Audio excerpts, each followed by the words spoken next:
Imagine a battlefield commander who never craves the spotlight, yet whose steady hand and sharp mind become crucial in some of the most pivotal moments of World War II. Omar Nelson Bradley was exactly that kind of leader, calm, methodical, and deeply committed to the soldiers under his command. Unlike the fiery generals whose names often dominate history books, Bradley's style was quieter but no less effective. His journey from a modest West Point graduate to the master of ground troops reveals how patience, hard work, and strategic thinking can shape the course of history. Born in 1893 in Clark, Missouri, Bradley entered the United States Military Academy at West Point in 1911, graduating in 1915, a class that famously produced numerous future generals. However, unlike some of his classmates, Bradley's early career was unremarkable. He did not immediately see combat during World War I, instead spending much of the war in training and staff roles. This lack of battlefield glory might have discouraged a less determined man, but Bradley used these years to build a deep understanding of military theory, leadership, and logistics. His early assignments focused on teaching and planning, and this background would prove invaluable as warfare became more mechanized and complex in the 20th century. Bradley was known for his attention to detail and ability to coordinate large operations, a skill that became crucial in the massive campaigns of World War II. When the United States entered World War II after the attack on Pearl Harbor in 1941, Bradley was in a perfect position to rise quickly through the ranks. His calm demeanor and reputation for meticulous planning earned him command of the 1st Infantry Division in 1942. Soon after, he took charge of the II Corps, which played a pivotal role in Operation Torch, the Allied invasion of North Africa. North Africa was the Allies' first major engagement against Axis forces on the European continent. The campaign tested American forces, many of whom were inexperienced in desert warfare and large-scale operations. Bradley's leadership was instrumental in coordinating the movements of diverse units across challenging terrain. His ability to maintain morale and discipline helped turn a complicated and risky operation into a successful campaign that pushed Axis forces out of Africa. Following North Africa, Bradley commanded the II Corps during the Sicilian invasion and later in the brutal Italian campaign. The Italian front was infamous for its difficult mountainous terrain and well-entrenched German defenses. Here, Bradley's careful planning and emphasis on soldier welfare kept his forces effective despite the harsh conditions and high casualties. His troops respected him for balancing aggressive tactics with caution, valuing their lives while maintaining the pressure on the enemy. By the time the Allies prepared for the invasion of Normandy in 1944, Bradley had earned the trust of his superiors, including General Dwight D. Eisenhower. Eisenhower appointed Bradley as commander of the 1st United States Army, giving him the critical task of leading the ground forces that would break through German defenses following the D-Day landings. Bradley's rise wasn't marked by grand speeches or flamboyant displays, it was defined by steady leadership, a deep sense of responsibility, and an unmatched ability to organize complex operations. His early career, though quiet, laid the foundation for his pivotal role in shaping the Allied victory in Europe. Breaking through Normandy, Omar Bradley's moment in history. June 6, 1944.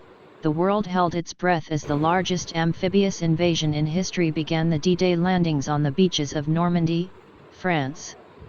Behind this massive operation was a complex web of planning and leadership, and at the heart of the ground campaign stood General Omar Bradley. Known for his steady nerve and practical mind, Bradley faced the daunting task of turning the fragile beachhead into a foothold that could push back the German war machine. What happened next would prove why he was called the master of ground troops. The Normandy invasion was the climax of years of preparation. After months of deception, intelligence gathering, and logistics, the Allies aimed to break Hitler's grip on Western Europe. While airborne and naval forces stormed the beaches and dropped behind enemy lines, Bradley's First Army was charged with securing and expanding the invasion area on the ground. The challenges were enormous. The Germans had fortified the coastline with bunkers, mines, and artillery in what was known as the Atlantic Wall. Weather delays had already pushed the invasion date back, and the sheer scale of the operation meant every inch of ground had to be fought for. Bradley's task was to coordinate infantry, armor, artillery, and air support to break the enemy's defenses. Bradley approached this with his characteristic calm and thoroughness. He knew that success depended on precise timing, cooperation with British and Canadian forces, and relentless pressure on German lines. His staff meticulously planned the movements of divisions, artillery barrages, and supply lines. He understood that logistics, the constant flow of men, ammunition, and supplies would be as decisive as combat. As the beaches were secured, Bradley's troops faced brutal German counterattacks. The hedgerow country of Normandy created a deadly maze where the enemy could strike from hidden positions. Fighting was slow and costly. Bradley balanced the urgency of pressing forward with the necessity of conserving his troops' strength. His decisions reflected a mature command style that valued results over reckless heroism. The breakout came in late July with Operation Cobra, an intense bombing and ground assault designed to punch through German lines. Bradley's leadership ensured coordination between air power and ground forces, enabling the First Army to advance rapidly. This breakthrough allowed American troops to move into open terrain, where their mobility and firepower gave them an edge. From this point, Bradley's forces pushed east and south, liberating towns and cities as they went. The emotional liberation of Paris in August 1944 symbolized the turning tide of the war. For Bradley, it was a triumph of strategic patience and effective execution. Yet the campaign was far from over. Supply shortages, fatigue, and stiff German resistance remained obstacles. Bradley's pragmatic approach, knowing when to push hard and when to consolidate, kept his forces effective during this grueling phase. His soldiers knew he cared about their welfare, which strengthened their resolve. Behind the scenes, Bradley maintained close communication with Eisenhower and British commanders, ensuring unity of purpose. The complexity of coordinating multinational forces on a vast front was immense, but Bradley's organizational skills ensured smooth operations. The Normandy campaign showcased Bradley's strengths, his ability to manage large, complex operations with precision, to integrate combined arms tactics, and to lead with a focus on results and human cost. His command during these months was a turning point in the European war and cemented his reputation as a master ground commander. Commanding an army group Omar Bradley in the Battle of the Bulge. In late 1944, as the Allied armies surged into German territory, the scope and scale of the conflict escalated dramatically. It was a moment that called for leadership not just at the level of divisions or armies, but entire army groups consisting of hundreds of thousands of troops. Into this challenge stepped Omar Bradley, who was promoted to command the 12th Army Group, the largest American field command in history, responsible for over 1 million soldiers. What happened next tested his leadership like never before. The 12th Army Group was a massive force, made up of several armies fighting across a broad front stretching from the Netherlands to the Franco-German border. Bradley's job was to ensure coordination, supply, and tactical success across this enormous area, while working closely with other Allied commanders, including British Field Marshal Montgomery and Supreme Allied Commander Dwight D. Eisenhower. Bradley's calm and methodical leadership was a perfect fit for this monumental task.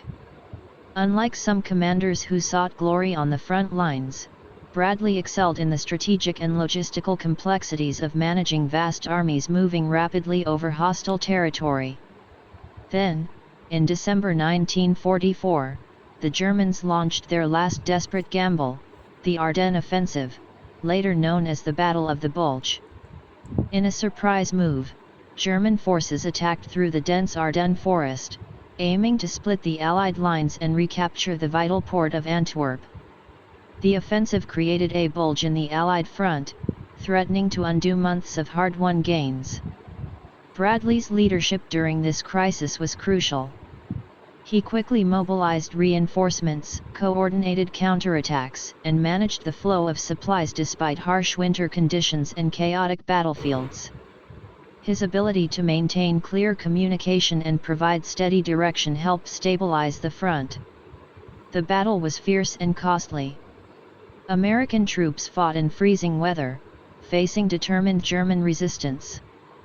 Bradley's focus on soldier welfare came to the fore as he ensured that units received medical supplies, food, and ammunition, all vital to holding the line.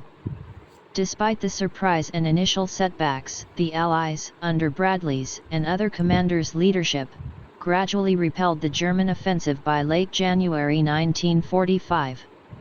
The failure of the Battle of the Bulge marked the beginning of the end for Nazi Germany. Throughout this period, Bradley's role extended beyond tactical decisions. He coordinated with political leaders and Allied allies, ensuring that military operations aligned with larger strategic goals. His organizational skills were vital in sustaining the enormous logistical effort required to keep 1 million soldiers in the field, moving forward through enemy territory.